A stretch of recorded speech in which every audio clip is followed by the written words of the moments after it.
I've handed out a one-page diagram of the complicated history of the Roadless Rule, which is what I'm going to talk about today.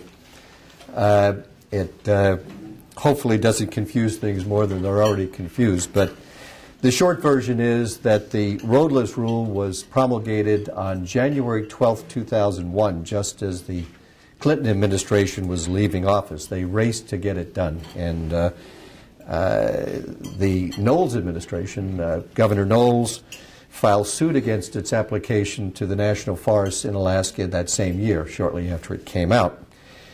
In 2003, the Murkowski administration settled the Roadless case with the Department of Justice, and the way it worked was that the Tongass would be exempt from application of the Roadless Rule via an interim rule, which was promulgated in 2003, and then there would be a final rule at some point after that. In March 2011, the Federal District Court for the District of Alaska determined that the interim rulemaking was arbitrary and capricious and terminated the exemption for the Tongass, which is why we're here today. In June 2011, the Parnell administration filed suit against the 2001 rule on basically the same grounds on which Governor Knowles did in 2001. And basically that was because of the no more provision in ANILCA and a very specific provision that said no more roadless under the Title VII of ANILCA, which was very specific to the National Forest in Alaska. So 3 governors have sued the federal government to keep the Tongass exempt from the 2001 Roadless Rule. There has been strong leadership from the Parnell administration on this issue, and especially Attorney General Burns, who recently spoke to the Chamber on this subject. Also, the congressional delegation's been extremely supportive. They've put in legislation to terminate application of the Roadless Rule to the National Forests in Alaska. There are a significant number of organizations in Southeast Alaska, including the Juneau Chamber of Commerce and First Things First, that will be plaintiff interveners to support the suit that the state has just filed. These include Alaska Electric Light and Power, Alaska Power and Telephone, the Alaska Miners Association, the Citizens Pro Road, the Northwest Miners Association, Alaska Marine Lines, Direct Construction in Ketchikan, Southeast Stevedore Incorporation in Ketchikan, Chris Girondale personally, who's here today, and Southeast Road Builders, Hayek Mining, and Inside Passage Electric Cooperative.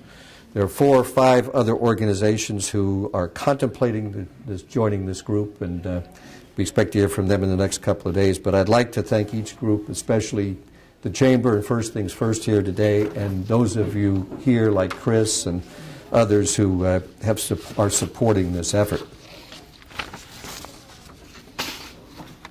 The quickest way, of course, to restore the Tongass exemption would be for the Department of Agriculture to do the final rulemaking that it committed to when the case was settled in 2003. Senator Lisa Murkowski has asked Secretary Vilsack to do that, and he has politely refused. I put maps on the wall to display the 9.3 million acres of inventoried roadless areas on the Tongass. You'll see that that combines with the 5.6 million acres of wilderness that was created by ANILCA and the Tongass Timber Reform Act, and the 580,000 acres of LUD2 roadless areas that were promulgated or that were legislated in the Tongass Timber Reform Act. Among other things, these IRAs overlap the route of the Juneau Access Road, which I'll talk about in a few minutes. In looking at the Roadless Rule itself, it discusses, of course, the 58.5 million acres of roadless areas throughout the nation, but focus specifically on the Tongass. So when you look at the NEPA documents that accompanied the Roadless Rule, It had four alternatives for the Tongass that it discussed in the draft environmental impact statement, the final environmental impact statement, and the final rule. The draft environmental impact statement said it would not, the Roadless Rule would not touch the Tongass, that it would, that the then 1997 Tongass Land Management Plan would govern. The final impact statement said that yes, it would impact the Tongass, but it would be delayed for 5 years until the plan was renewed. The Tongass plan was renewed, which was anticipated for 2004. And then the final rule said, you know what, we're going to apply the Roadless Rule to the Tongass right now. We think that there's enough timber to cover the timber industry in Southeast. It said nothing about hydropower, said nothing about mining in the discussions that in the NEPA documents about the Tongass. The 2001 Roadless Rule prohibits tree cutting, and I'm not really talking about timber sales. I'm talking about individual tree cutting and road construction or reconstruction in the inventoried roadless areas you see on the wall. There are 7 exceptions to this, and I thought it useful to go over them, even though I've been told many times don't read off a laundry list to a big group like this. But let me do it because there's a lot of misinformation right now about what you can do in a roadless area. So these are the exceptions, that you can have a road in a roadless area in the case of imminent flood, fire, or other catastrophic event, to conduct a response action under CERCLA, because it's needed pursuant to a reserved or outstanding right or provided for by statute or treaty. And this one is important because it does allow reasonable access to mining, which we'll talk about in just a minute. Number 4 is because realignment is needed to prevent irreparable resource damage. Number 5, because road reconstruction is needed for safety on a hazardous road. Number 6 is also important because it arguably would allow the Juneau access road. But it adds a couple of provisions. The Secretary determines that a Title 23 federal aid highway project is in the public interest and no other reasonable and prudent alternative exists. And of course the problem for the Juneau access road is that Judge Sedgwick, backed up by the Ninth Circuit, has determined that another reasonable alternative exists. Whether right or wrong, that's been the determination. And then finally, because it's needed in conjunction with re-upping something under the Mineral Leasing Act, but it had to be in existence as of 2001. And the Mineral Leasing Act is important because geothermal development takes place under the Mineral Leasing Act. The 2008 decision of Judge Brimmer in Wyoming, which enjoined application of the Roadless Rule everywhere else in the country except for the Ninth Circuit, made the following observation about roadless. He found it to be more restrictive than wilderness areas. And the reason what he said was, uses in inventoried roadless areas are even more restrictive than those permitted in congressionally designated wilderness areas. For example, a road could be constructed in a wilderness area to control fire, insects, and diseases, whereas a road could be constructed in a roadless area in case of an imminent flood, fire, or other catastrophic event. So that finding is pretty important because he used that to determine that in creating wilderness areas by regulation, the Forest Service had usurped the authority of Congress to create wilderness areas. From this discussion, I think you can see that there are 3 major industries that are going to be impacted adversely by the 2001 rule. The hydropower and renewable energy folks, which is why I think we have such support for intervention from utilities. Mining will be impacted, and the timber industry. Not so obvious is that the cruise industry is also going to be indirectly impacted because they're now getting interruptible power from utilities that use hydropower in Ketchikan and Juneau to provide electricity to the docks. There's no mention in the Tongass portion of the Roadless Rule about the impact that prohibiting road construction or reconstruction in the inventoried roadless areas would have on hydropower construction, the transmission line construction from hydro sites to communities, or the maintenance of either one.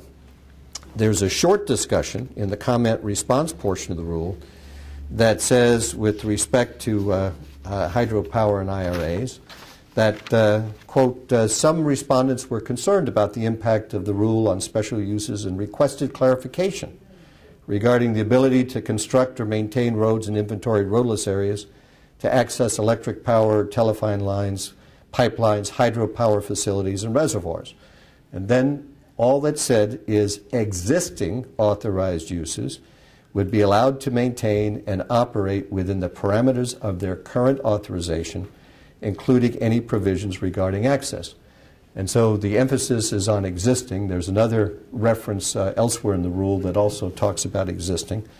But there is no mention of new utilities or any mention of new hydropower in any of these references. So it seems that the 2001 Roadless Rule doesn't allow new roads for such development. A hydropower facility can't be constructed with helicopters, by helicopter access alone, because you have to take in generators. For example, at the Tyee project, they had a generator that weighed 30 tons. You can't sling that in with a helicopter.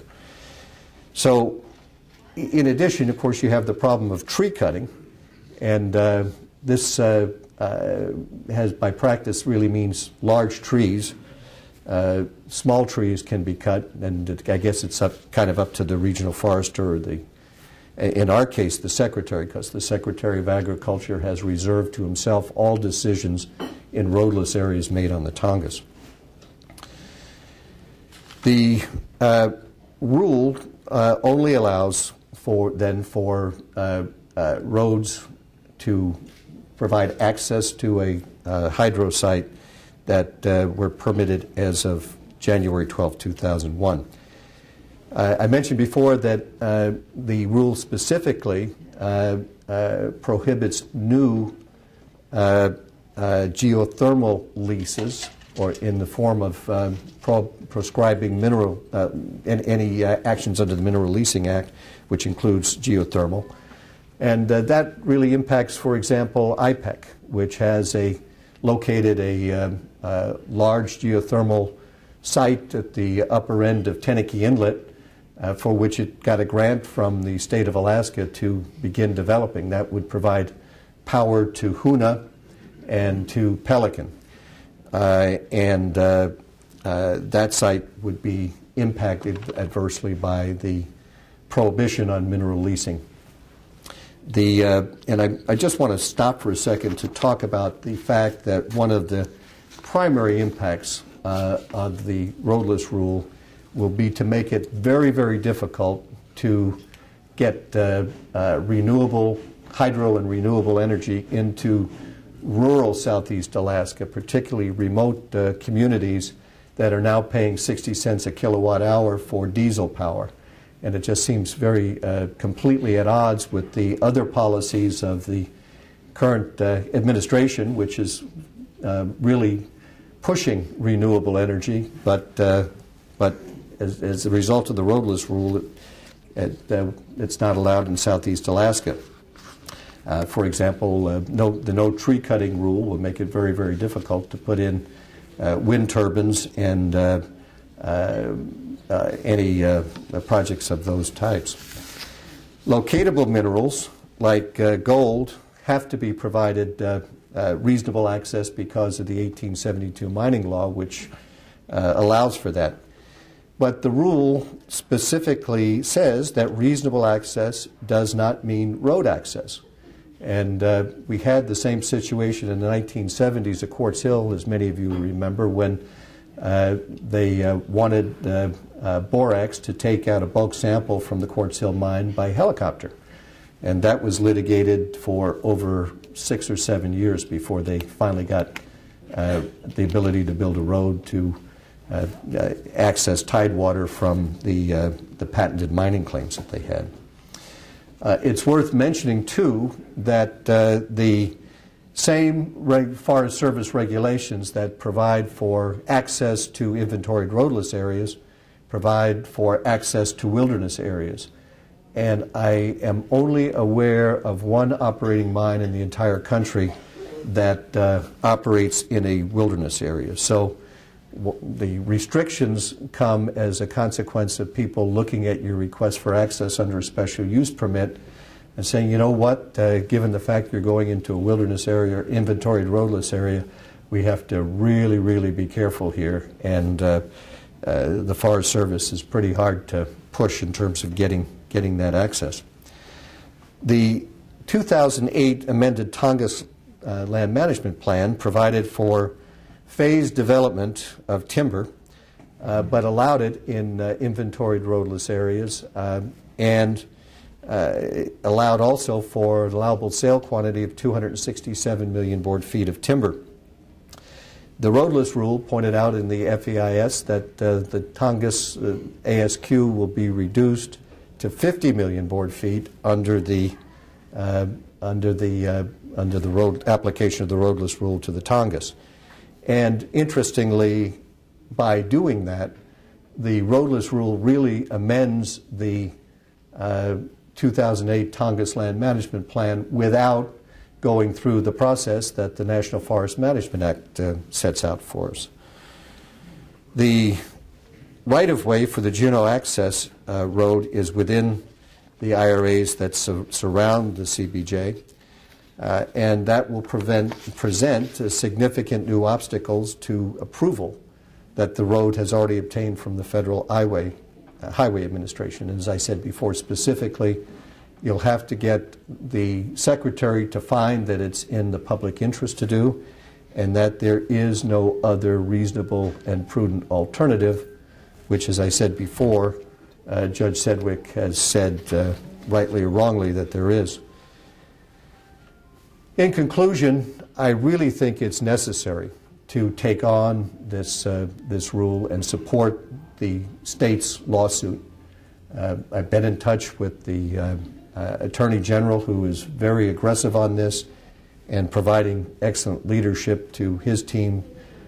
Tom Lenhart, whom was here a couple of months ago with the Attorney General when he spoke on the subject, is heading up the team for the Attorney General's office and doing a pretty good job. So I'd like to thank them and all of the interveners that I've mentioned, and particularly the Juneau Chamber for being an intervener in this lawsuit. I expect that we'll get it filed early next week, and I'd like to express my appreciation to all of you for hearing me out. So I don't know if you want to entertain questions or no, but okay, we'll just do that later. We'll give that a second and let Neil add a few comments. I guess part of some of the comments I had was that in Hayek's case, in the fall of '88, after a successful drilling season, it was apparent that we were going to do a lot more drilling at Juneau. We made the decision in late October to go ahead and build a road and started surveying that route the next day. By late April of the next year, in '89, we received our permit from the Forest Service, went through an appeal with SEAC. It lasted 30 days, and we were under construction by June 1st. And the road was at the camp by September of that year. Contrast that to our situation now is 2 years ago, I applied for a 700-foot road right-of-way to get from the end of a Forest Service road to our private parcel of land that I want to explore for gold that I think has got just as good a chance as Dew Allen or better. And I'm still somewhere in that process. I can't find out anything that's going on. We've been harmed. The economy's been harmed. If we can get a mine off going down there at Prince of Wales, that will help that country immeasurably. Now, And that's why we have joined this suit, because it's harming our chances and it's harming our future. Even though we're not in a roadless, we're next to a roadless, which is just about as bad. In case of first things first, we started out as a kind of a Wednesday morning kind of bitch session and took on a couple of issues. One was the pool, and we decided to formalize our organization as a 501c3, which we did several years ago. And right now we have Corey as a director here. We've got Scott sitting here in the corner as a director, and Frank up front, Joe. Where's Fred? Fred's in the back corner with the cane, and Sarah. And Mindy, of course, is our executive director. And one of the first things we did after formalizing was we helped get the Kensington off the ground. We're kind of a sister organization to CPR, with Dick there.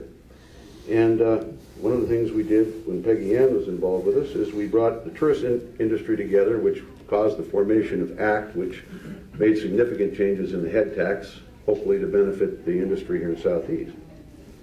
So now we see this roadless rule as probably the biggest economic impediment to the future of Southeast. And it's got to change or we don't have a future. If we can do that, we will be able to develop a sustainable and strong economy. Without, we're looking at more decline, and unfortunately that's the message. Simply put, that's why we have joined as an intervener, and we're trying to right this roadless wrong. And with that, today,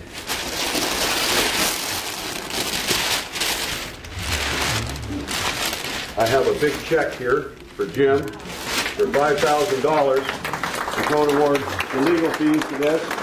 And you'll find on your table a little brochure with an envelope that we would certainly entertain more money to help with this cause in the tax-deductible manner, which is a lot different than Chris Durandale digging into his pocket himself and throwing into this fight. But, you know, it's all, everybody can help and get into this game, because we don't do it and win this one, we're not going to, no point in fighting anymore.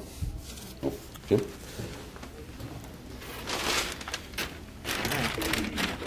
Well, after the big check, I'm sure there's lots of questions now. What are you going to do with this money? And when does it all start, right? So I'll turn it over and let you ask your questions, Jim. Any, Murray? It'd be good if you could mention the direction that this lawsuit will take. In the discussions that I've been involved with, there was a choice. You could go to the U.S. Ninth Circuit Court, a known body of deranged individuals.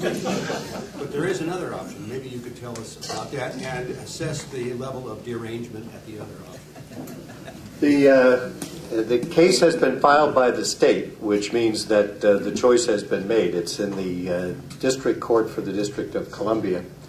And the judge that has it is I'm informed by those who have looked into his background, a pretty good judge in that court. So it's already assigned. The state filed its suit on June 17th. And that means that the reply brief, or excuse me, the answer to the complaint is due on the 16th of August. So we're waiting for that to happen, and as I said, I expect we'll get our intervention motion filed next week. And then what will happen is that since this is an issue that doesn't really involve facts, but just a reading of the administrative record and the law, there'll be a motion for summary judgment from the state. They'll file a brief, the state will file a brief, we'll file a brief, and then the federal government will file a reply. I'm sure there'll be some interveners in support of the government's position. They'll file a brief as well, and then we get to file a reply, and then we'll wait for the judge to decide. That process in the District Court for the District of Columbia could be up to a year, from somewhere between a year and a year and a half. The D.C. Circuit has got a lot of cases in it, so that's what I expect to be happening. Frank? Jim, Judge Sedgwick's decision had roughly 10 projects, something like that, 10 projects that were listed in it that were somehow exempted from his decision. Can you tell us a little bit about, do those have any substance to them? Or? Well, the opinion that Judge Sedgwick wrote on March 4th was that the roadless rule was going to apply again to the Tongass. The Tongass exemption was gone. And he asked the parties to sit down and work up a draft judgment for him to look at. The plaintiffs and the Department of Justice did just that. The state was not included. The state was informed from time to time about what was going on by the Department of Justice. The result was that the Department of Justice and the environmental groups came back with a list of projects that they said were exempt. There was no citation of any authority for those exemptions. It was just that they would be exempt from application of the roadless rule. And I hope that that's the case because there are a lot of really important projects on that list. The Whitman Lake project is absolutely essential to Ketchikan. The Blue Lake project is absolutely essential to Sitka. So I hope that those projects will go along. I think, though, that when you read the language of the roadless rule itself, there is not a basis you can see for any of those exemptions. So, for example, if some third-party group, other than the original plaintiffs in the roadless in the 2003 exemption case, were to come in and file a suit, I think the outcome could be very different with respect to those. So I hope those projects all get underway soon and build the roads and build the projects that they're allowed to build before somebody has a change of heart and tests whether or not that judgment is consistent with the language of the rule. Carl? Jim, your list of interveners so far, I didn't hear any native corporations on that list. Where's our regional corporation? Sea Alaska going to become involved in this? We had long discussions, and long story short, there was concern that the intervening in this case would arguably impact the Sea Alaska Lands Bill, and that won out as they were thinking about it. But they gave it very long and considerable and fair consideration, and I worked closely with Rick Harris and Jaylene Arugio on that. Oh yeah, and we're waiting to hear from 4 or 5 other groups, including a Native corporation, Village Corporation. Jim, do you have any idea of time frame to resolution? Yeah, I think we'll get, as I said, filed next week. Expect the federal government will do one of two things. Oftentimes they ask for more time to respond in an answer, but if they answer on time, it'll be next week as well. And then the court will set up a briefing schedule. We'll get the briefs in, and it'll be a year to 18 months after that we'll get a decision from the district court. From what I understand now, what you're doing is in conjunction with the state of Alaska. That's correct. What the state of Alaska can talk about the general harm to Southeast and the general harm to the state and its role to make sure that such laws that apply to the state, such as ANILCA, are going to be followed. What the interveners in the group we're just talking about really illustrate very specific harms. Folks who have projects like the Inside Passage Electric Cooperative, which has a very specific project that'll be stopped, to others that like Alaska Power and Telephone, which want to develop renewable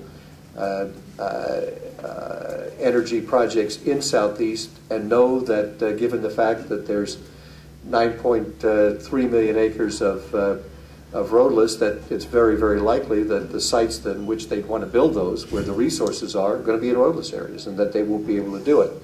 And so we have a mix of various groups able to show such harm. So Alaska Marine Lines, for example, and Southeast Stevedoring, involved in businesses that support timber, mining, hydro development, will also have their business cut back if this doesn't work out. I mean, in other words, if timber mining and hydro projects are stopped, that affects their business. So we've been able to get, I think, a pretty good cross-section of folks throughout Southeast Alaska that are impacted, that I think will provide specific illustrations to the court about how this applies in real life. So we kind of complement each other, and we've been over the litigation plan, and we are really on the same page in terms of what the arguments are and what the issues are.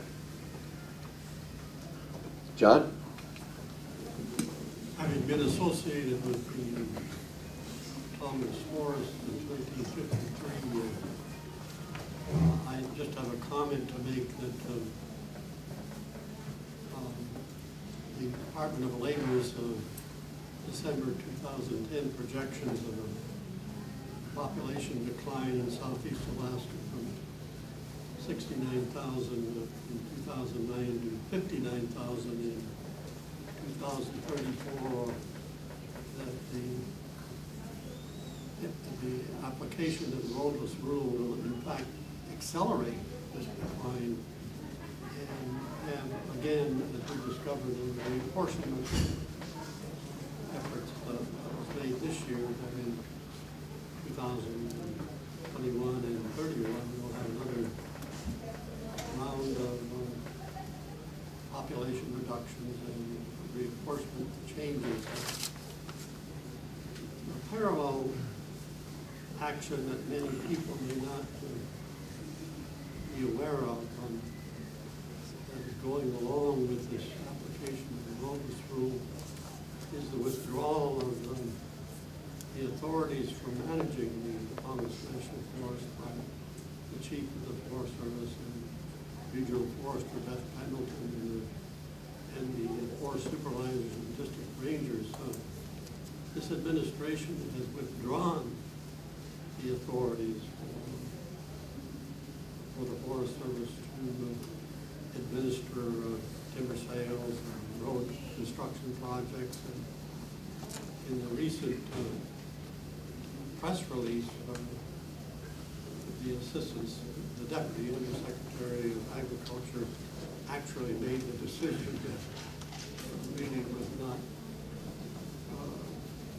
I guess, accurately portrayed, but the implication was that don't worry about the Roadless Rule.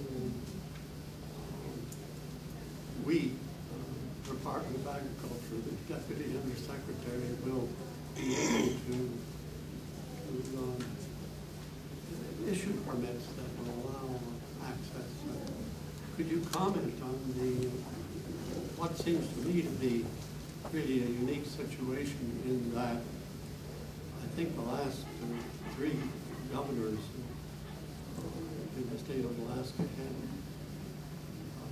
cooperating agreements with the U.S. Forest Service and the partnership arrangement in the management of Tongass National Forest, and this has now been withdrawn essentially and so on. I do know that Governor Parnell in February 2010 talked to Secretary Vilsack and protested the withdrawal of authorities and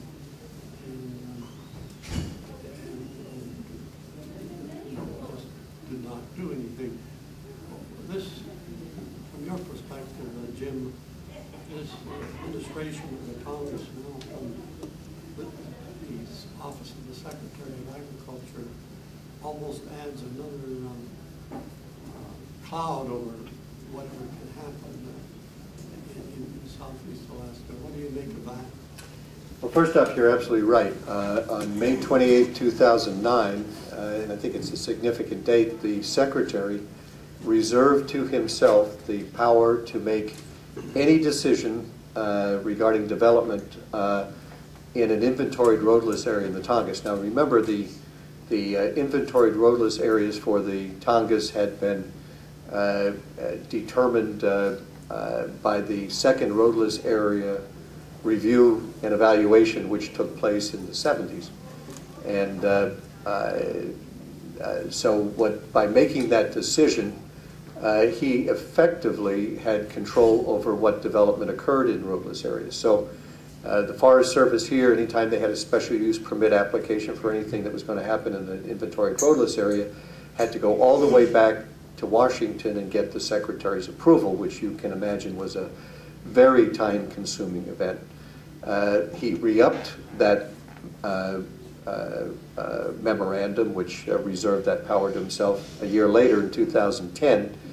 And then, of course, in March 2011, the Roadless Rule specifically applied. So it was no longer by the discretion of the Secretary. They still have the mindset that the Secretary, now that the rule actually applies as a regulation with the force of law, that the Secretary still seems to have that discretion and can say, well, it's okay to do this, that, or the other program, notwithstanding the language of the rule itself. The two expiration authorizations that were made, you'll notice, did not include any road building or road reconstruction. At Bocan Mountain, there already are roads, and there are from a uranium mine that was there, I guess, since the 50s. And there's access to tidewater by road and a dock. So the exploration there is pretty much was reserved before it was authorized this time. The other authorization, again, for the other mine did not include any road construction or tree cutting. So what they did was absolutely consistent with the Roadless Rule. Now the question is, when you get to development and you've got to do some more road building, say at Bocan Mountain or at Niblack, that wasn't Niblack, it was the other, Frank, what was the other expiration permit? Was it Niblack? Okay, well Niblack is again on patented land, as I understand it. So neither one of them, I think, could go to development that if road building or tree cutting was required for that development. And so we'll just see what happens when they get to the next step. Thank you.